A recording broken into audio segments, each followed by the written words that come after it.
Nang dahil sa Facebook post, natunton at naaresto ng pulisya ang lalaking nakatakas sa naunang drug buy-bust operation sa Baseco, Maynila. Ang akusado sa korte na raw magpapaliwanag. At yan ang unang balita ni Jomer Apresto.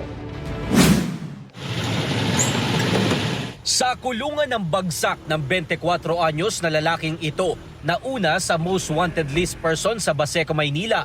Ayon sa pulisya, natunto nila ang lalaki matapos siyang mag-post ng My Day sa Facebook. Nag-post siya, nandun siya sa trabaho niya. Ay alam namin, Bitbit ang arrest warrant, tuluyan na siyang nahuli ng mga pulis sa kanyang pinagtataguang bahay na hindi kalayuan sa Baseco.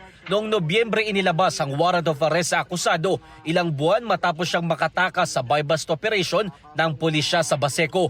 Base sa investigasyon, ang akusado ang umano'y source ng droga sa kanilang lugar. Kabilang din siya sa listahan ng mga high-value individual ng PNP. Baseco is a very big barangay. No?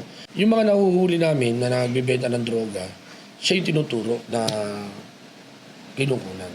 Itinanggi naman ito ng akusado. Hindi po. Sa korte nilang po ako magpapaliwanag, sir. Mananatili siya sa kustodiya ng Baseco Police Station habang hinihintay ang commitment order ng korte. Ito ang unang balita, Jomer Apresto para sa GMA Integrated News. Kapuso, huwag magpapahuli sa latest news and updates. Mag-iuna ka sa balita at mag-subscribe sa YouTube channel ng GMA Integrated News.